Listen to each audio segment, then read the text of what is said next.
Yeah, Kachunga, Kachunga, my friends, Kachunga. I am here.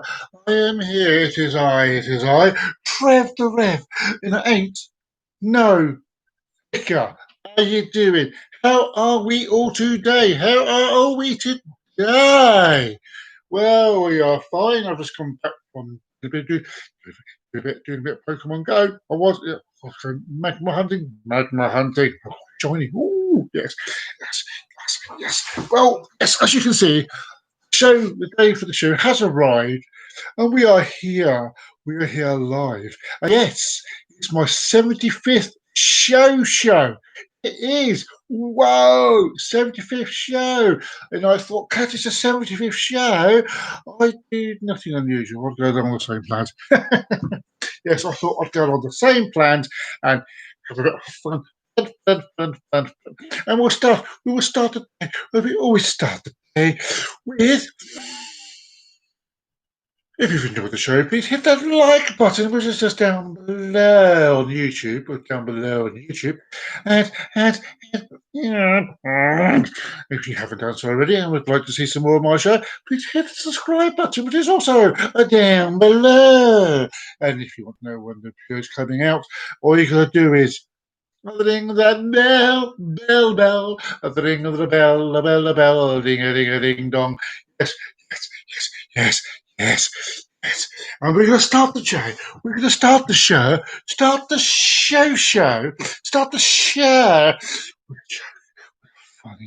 Funny, we're funny. Yes, we are. We're going to start the joke. We're funny. I know, I say funny. I say funny. I try to be funny. It doesn't always work.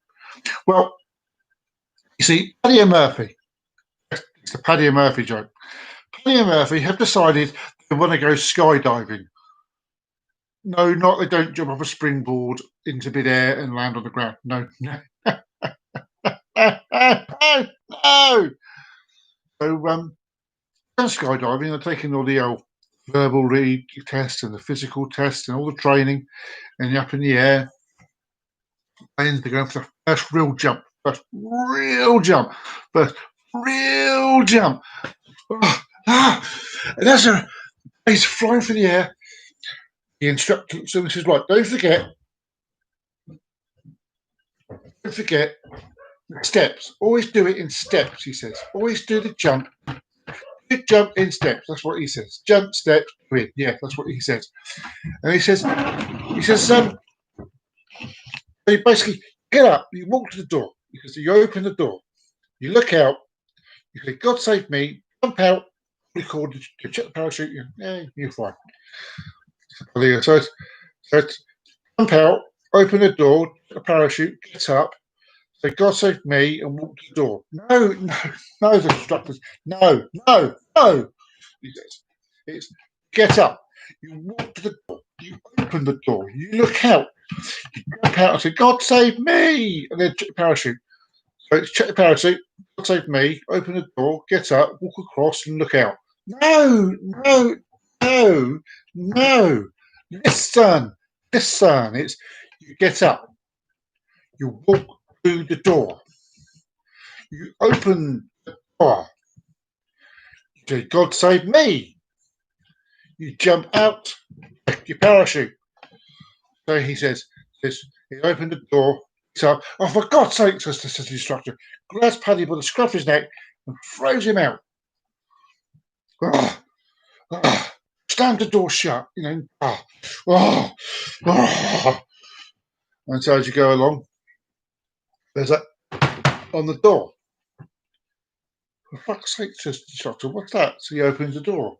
And there's Paddy going, so he's opened the door, walked the crawl, jump out, save me. So as he goes along, he comes to Murphy's jump. And Murphy's like, don't worry, I know all the steps. I've got the steps. You don't have to throw me at the door. I know the steps. It's his turn. And he goes across and he's like, well, let's go. He gets up, he walks over to the door, he opens the door, he leans forward, he says, God save me. He jumps out. And he down he falls. Down he goes. And the doctor's like, oh my God. He says, Murphy. He says, Murphy, open your parachute. He goes, no, I'm fine. I'm fine. I'm fine. Down he falls. Murphy, open your bloody parachute. No, I'm fine. I'm fine. I'm fine. He says, I'm fine. Murphy, open your freaking. Oh, I'm fine. I'm fine. He goes, and he goes, and he's about 10 foot from the ground. He says, Murphy, he says, I can jump from here.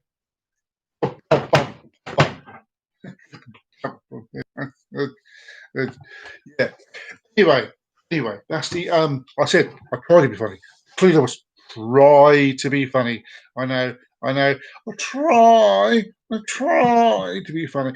So as we go, are you ready? Are you ready? Are you ready? We're going to start the show. We're going to start the show with. Did you know? Did you know? Some lists of did you know facts about. Did you know?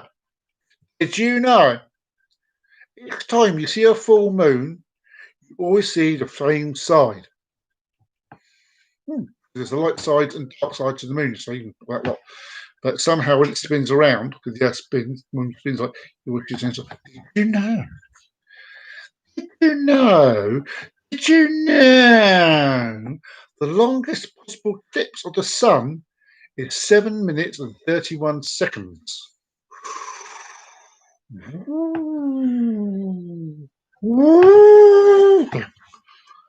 Did you know? Did you know? Did you know that Halley's Comet passes the Earth every 76 years? The next time it will return will be 2062. That is a long time from now. I'll be gone by then. Oh, I have seen Halley's Comet. I've had my chance to see it. I think I've had my chance to see it. Ooh. Did you know? Did you know if you're in space, all you hear is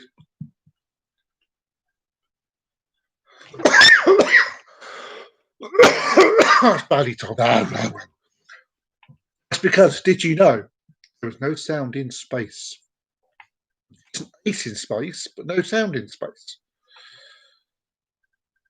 And if it's fast, you could yes out, it would be pace. Oh! Did you know? Did you know that Earth is the only planet not to be named after a god? Ooh, there you go. Did you know that? Actually, I knew that one. I knew that. Did you know? Did you know? If your DNA was stretched out, it would reach the moon 6,000 times. A lot of DNA. That is a lot of DNA. Did you know, speaking of the moon, did you know a full moon is 9 times brighter than a half moon? Well, surely if it's a half moon, it would be as bright, would it now? And again, going back to the moon. Did you know the moon orbits the Earth every 2.27.32 days? There you go. There you go. Another did you know? Did you know? Did you know? Did you know? Did you know? That the moon's diameter is 3,476 kilometers. That's big. Did you know? Did you know the sun is 330,330 times larger than the Earth? I mean, it's bigger than the Earth. It's just slightly bigger. Just slightly bigger. Just slightly bigger. Did you know? Did you know every year the sun loses 360 million tons? Oof, oof, oof, oof, oof. Did you know? Did you know fleas can accelerate 50 times faster than a space shuttle? Maybe next time we go to the moon, we should go by flea. Takes a couple of ticks. Did you know? Did you know over 500 meteorites hit the Earth each year? Teensy weensy meteorites, question mark. You know the big one. Did you know the sun has a diameter of 1,390,176 kilometers? That's 864,000 miles. Big, big. Did you know? Did you know? Oh, what comes on when I'm trying to do a show? I can't. No, I'll do a show. Did you know? Did you know 45% of Americans don't know the sun is a star? Did you know? Did you know all the planets in our solar system could fit inside Jupiter because Jupiter's pretty big? It's pretty big. Did you know an area of the sun's surface to the equivalent of a postage stamp would shine with a brightness of over 1,500,000 candles? That's a lot of candles. That is indeed a lot of candles. Did you know, speaking of the sun, did you know 1 million Earths could fit inside the sun? Ooh. Did you know the diameter of Jupiter is 152,800 kilometers? That's 88,700 miles. And last to go. Before we start the proper subject, did you know from space the brightest man-made place is Las Vegas? Woo! Las Vegas. Woo! There you go. Did you know half of those? Did you know about? Did you know? Did you know a lot of those? Did you know a lot of those? Did you know a lot of those? Well, I knew some of them. I did know some of them. Well, I must have known some of them to say them all.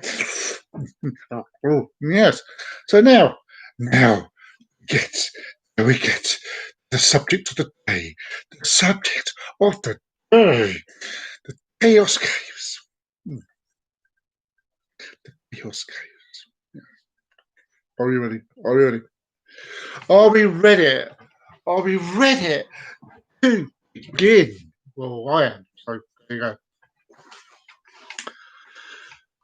The elusive metal library of the Chaos Cave. Oh, metal? Yeah, metal. Apparently. The quest for the metal library, a system of tunnels and caves beneath Ecuador, and Peru, is reputed to hold an ancient treasure house of artifacts, including 2 libraries, one containing inscribed metal books and the other storing tablets of crystal. Ooh. It's not what you know, but who you know. In 1973, Erich von Däniken, at the height of his fame following the success of Chariots of the Gods, claimed that he had entered into a gigantic subterranean tunnel system in Ecuador, which he was told spanned the length of the continent. Surely evidence that our ancestors were highly advanced, if not extraterrestrial. The structure was believed to house a library in which books were made out of metal. Metal Mickey! He's a lot of fun. There you go. This in an area where today there is nothing but primitive Indian tribes with no written language. It was a major claim, and it did not go unchallenged. The story centered around Janos Juan Murch. That's Mricz, as in an aristocratic Argentinian, Hungarian, and who claimed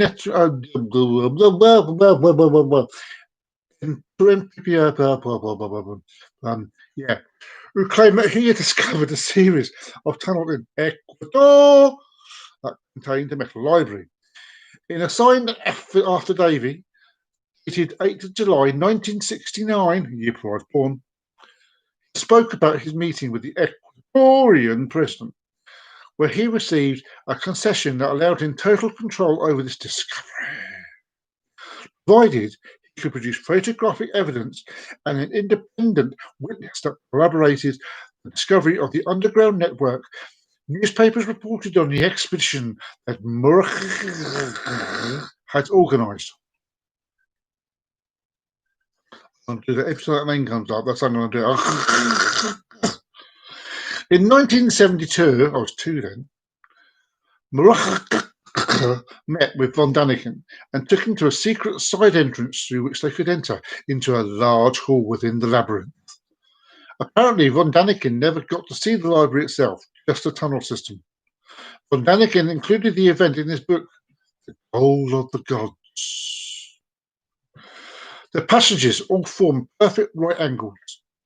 Sometimes they are narrow, sometimes wide. The walls are smooth and often seen to be polished. The ceilings are flat and at times look as if they were covered with a kind of glaze.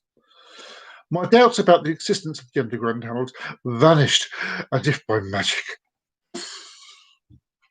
and I felt tremendously happy.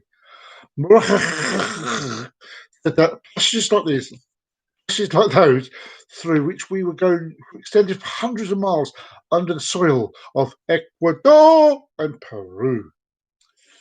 However, one of the world's potentially biggest discoveries soon turned sour like a lemon. Journalists from the German publications Der Spiegel and Stern interviewed Mutter, who now denied ever having been in the cave with von Daniken. It undermined von Daniken's credibility. Some would argue he was none to begin with, finding him a liar. In another show, we'll do more about von Daniken. Trust me, von Daniken. For many, the incident proved that von Daniken was a fabricator of lies. A much more damaging assertion was that being known to make outlandish claims that the gods were Asian astronauts. Why not? Why not? No one pointed out that if von Daniken had been lying, he would not have left us an easy trail to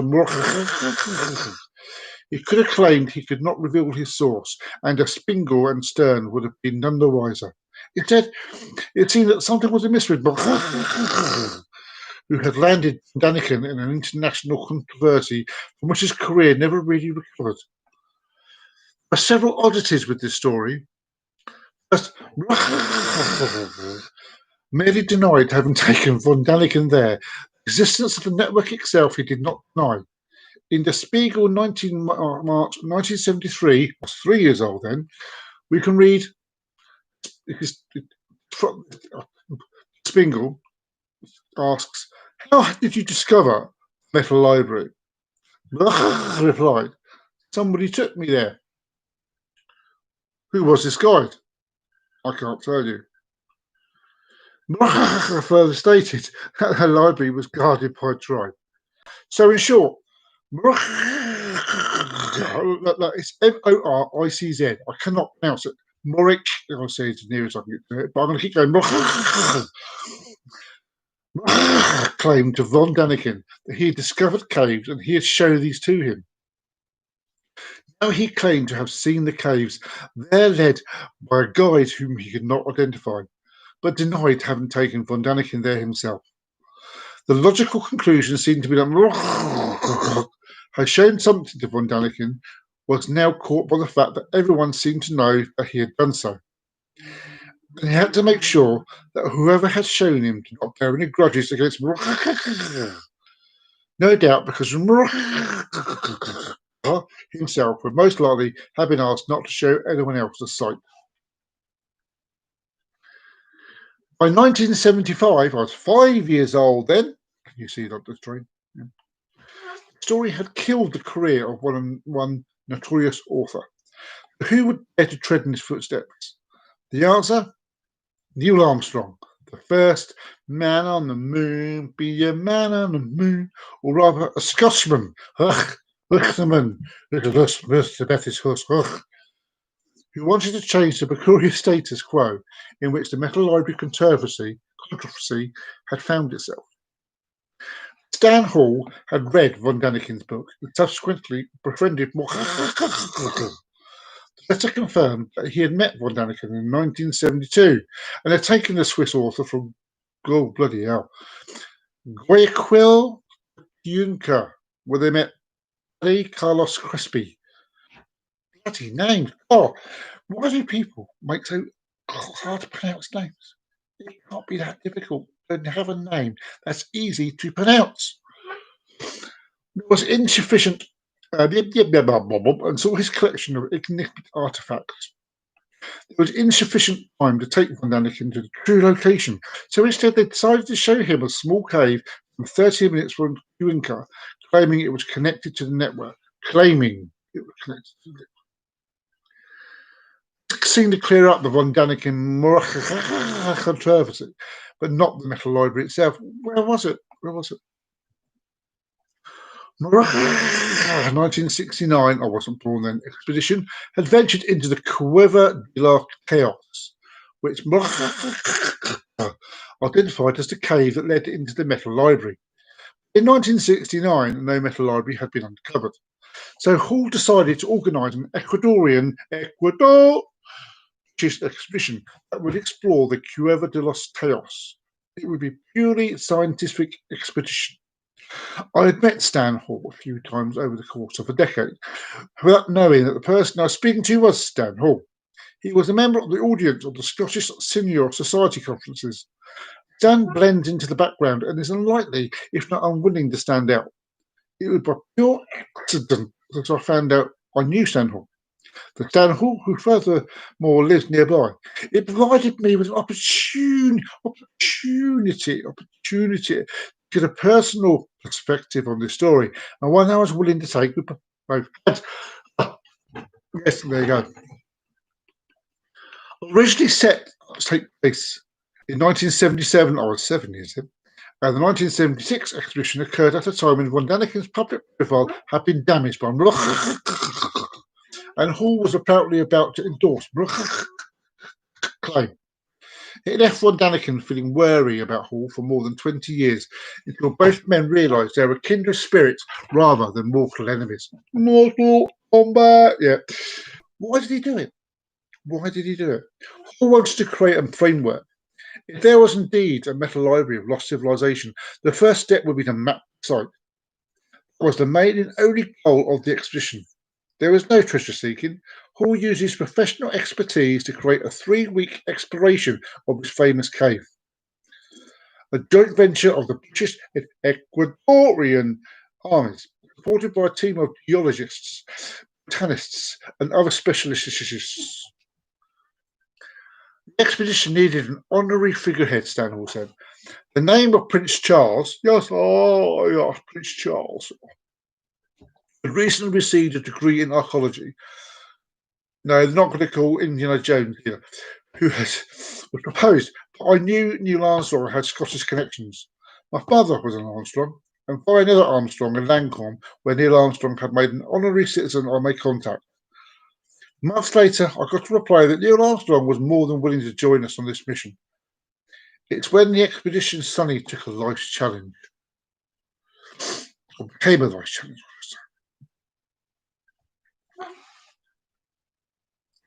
On the 3rd of August 1976, I was 6 then. When the expedition was winding down, Armstrong entered the tunnel system. Even though they were not looking for it, the team members did not stumble upon the metal library. Had they done so, the discovery would have altered mankind's perspective on our history and origins. For Armstrong, it could have been his second great contribution to mankind's exploration. However, the team did catalogue 400 new plant species, as well as a burial chamber inside the cave, in which a seated body was found. The chamber was later dated to 1500 BC, and it was believed that at the time of the summer solstice, the sun illuminated this tomb. Ooh. The story had gone from ancient astronaut to an astronaut par excellence. What could be the next step? Everyone and everything had revolved around John. But in respect, he was the wrong centre of the universe. From 1969 until 1991, the year he died, the metal library eluded him. So what next? Was not the originator of the story, was clear. As Von Daniken himself noted on page 53 of his book. Now go find the book and look on page 53, just in case you can see it. In the 1973 interview with Der Spiegel, confirmed that an unnamed person had shown him the cave. Who was this person? Not me. Wasn't me. After died, Hall decided to track down this third man. But maybe he was behind the grassy knoll. It was just who had disappeared into the shadows. Hall had a name, Tronio Dramillo, and nothing more. He died in February 1991, said Hall. I had a name and a telephone directory, but there was an awful lot of Dramillos in Quito. Like saying Smith in England, isn't it, really? But there was an awful lot of Dramillos in Quito. Funny I found him, or rather his mother. Mum! It was September 1991 when she gave me the phone number of her son. I phoned him.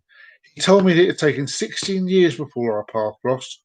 He was willing to meet me and stated he had needed 3 days to fill me in. Jaramillo confirmed that when arrived in Guayaquil in 1964, I was 4 years old. He teamed with lawyer Gerardo Perno Mathis of his theory about Hungarian people who had been at the root of practically every civilization. Through acquaintances, Andre Fernandez Salvador, Selma Dean, and Alfred Mobius. I hate these words. I hate these long words. Met Jamilo in Mobius' house. From there, more ran with Jamilo's story. Hall was annoyed with himself for various people had tried to direct him towards Jaramillo as early as 1975. I was 5 years old. But it took until 1991, I was old then, before the two met, 21. Oh. Jaramillo and Hall realised that he had not been from who focused attention on the Cuavo de los Talos, which is not the actual location of the library.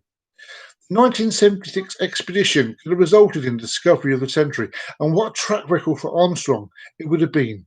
It was a two-edged sword because had it not been for this story would never have come about like this, and today.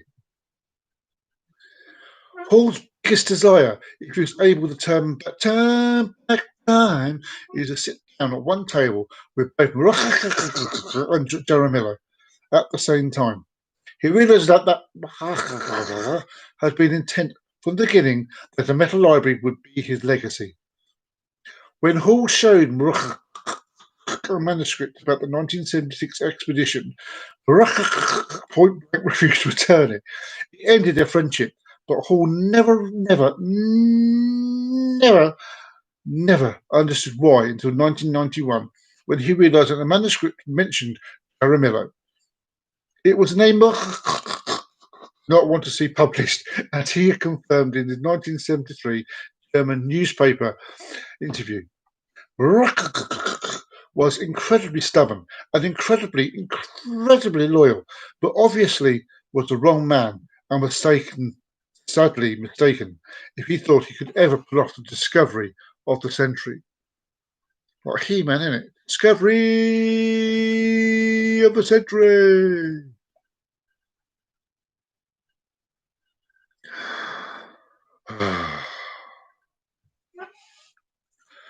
It's just going to be a long episode. I'm warning you guys, a long episode.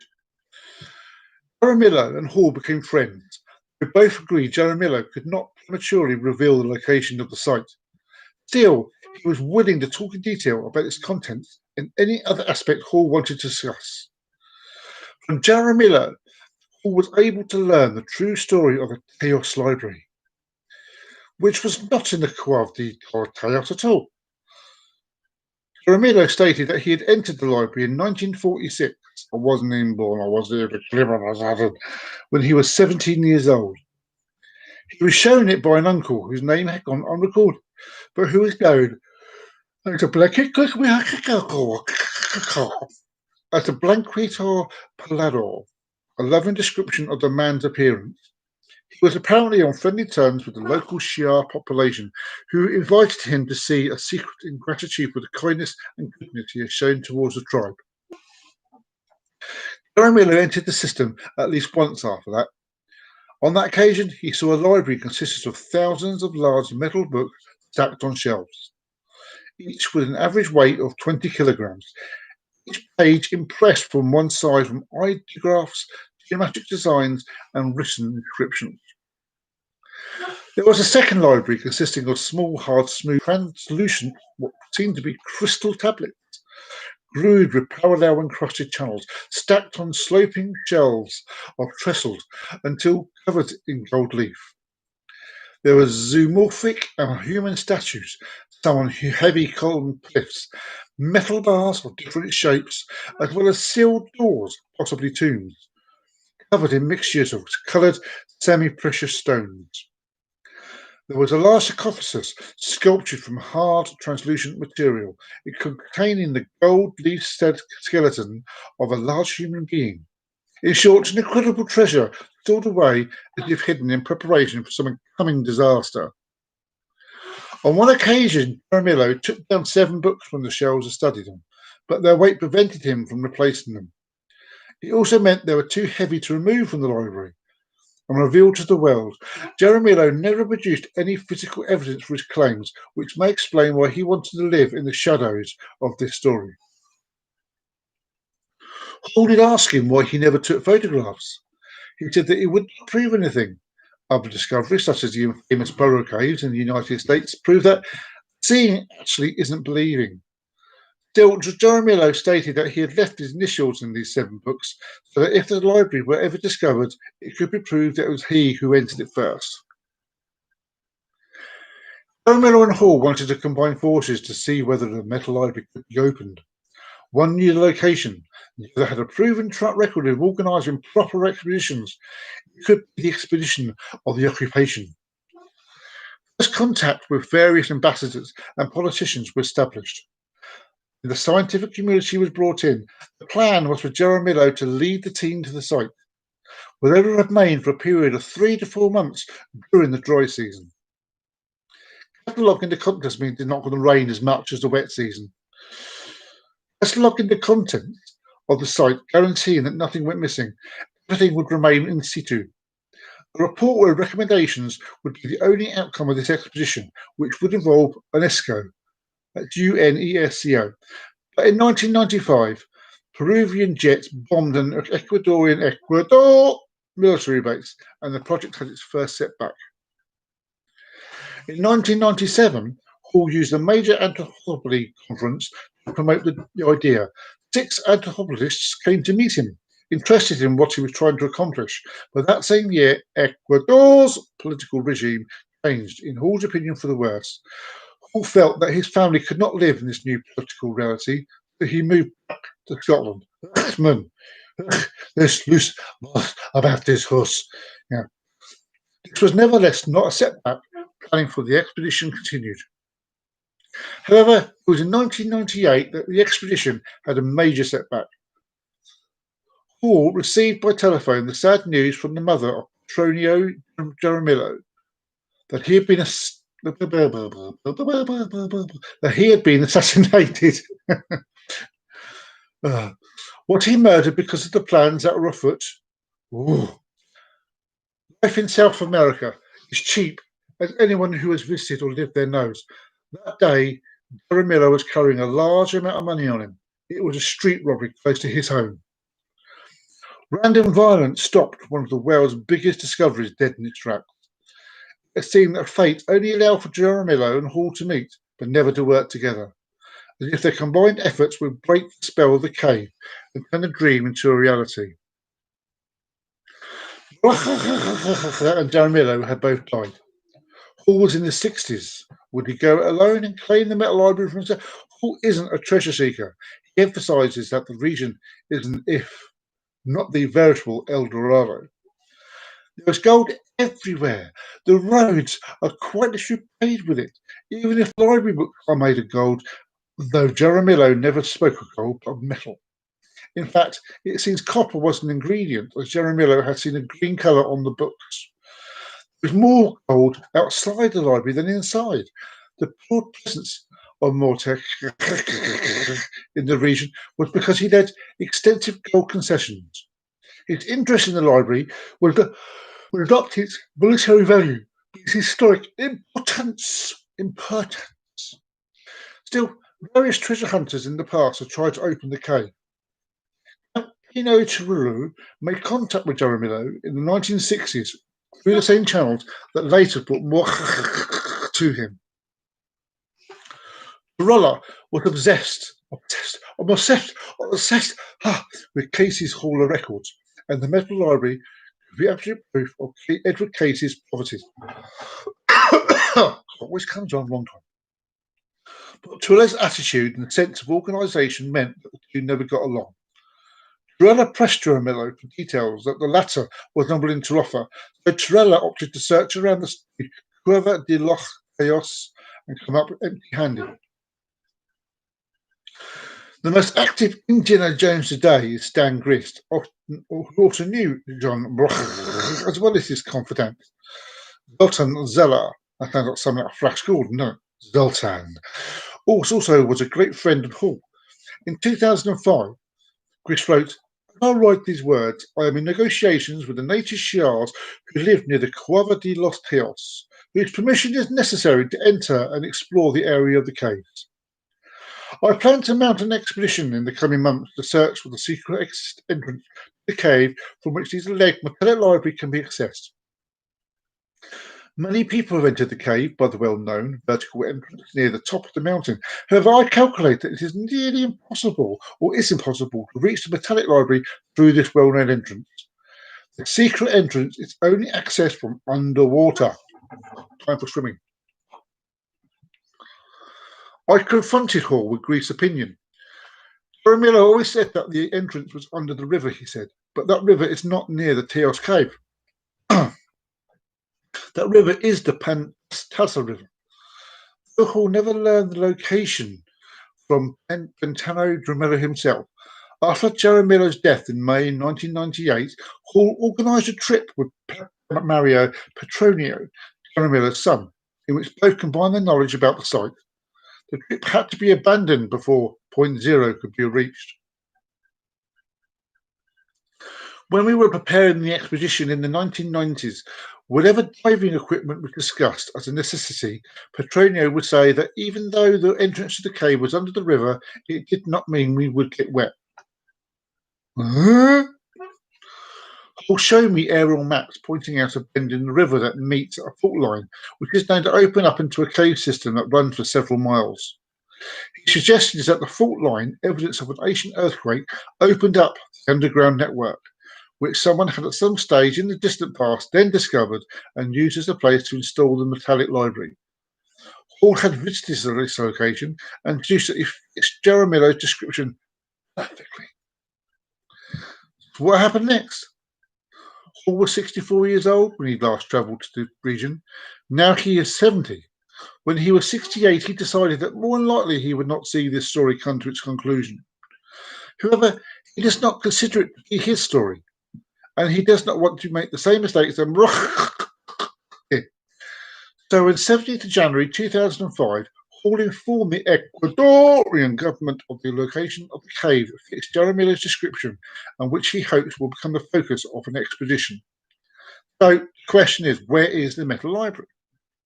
For anyone who is interested, the location is 77 degrees 47/34 beam west and 1 degree 56.00 south. Google Earth brings you very close and can satisfy any initial curiosity. Knowing the location doesn't mean it will be easy finding. Hall thinks it will take decades or a paradigm shift before people can work together in a manner that will result in successful occupation. He argues that the 1976 expedition only succeeded because of a military regime was in power. A democratic bureaucracy will swamp the expedition before it crosses any swampy river. What it required is a sense of cooperation and openness. Too many people have tried to use the library as an evidence for their own theory, whether involving aliens, globe-conquering Hungarians, or Edward Case and his Hall of Records. Perhaps that is why the missions were doomed. Perhaps we should just let the library speak for itself. Answers to questions as who built it, where they came from, what they accomplished, may all be found inside the structure itself. After all, it is a library. Another question they ask is, was there a metal library in Cueva de los Teos? It only took a day's exploration at Cueva de los Teos to determine two essential facts. First, there was no metal library when Van claimed. Second, in Armstrong's own words, it was a conclusion of the expedition group that the caves were naturally formed, no lasers, no gold library, no aliens. So there you have it. That is the Teos Caves. Now, whether or not the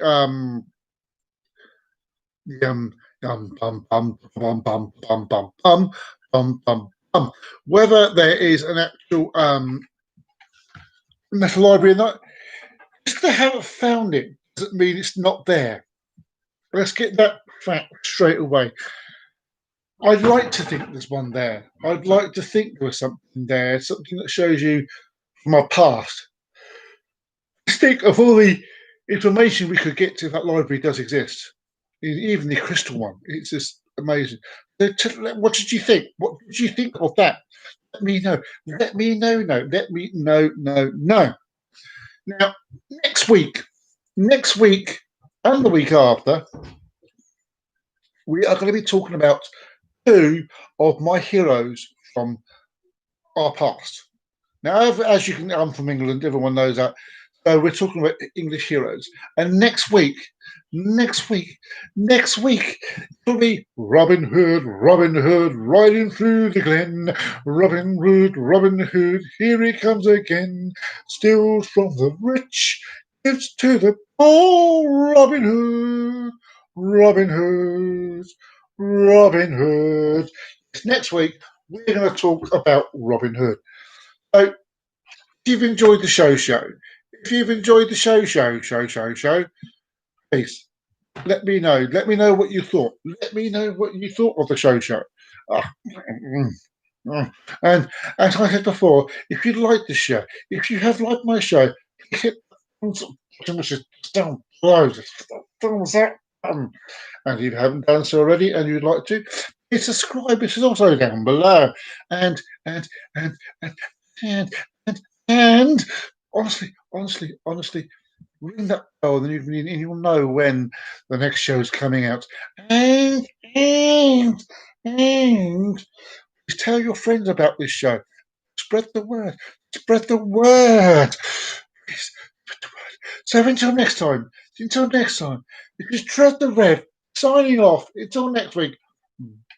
Bye bye.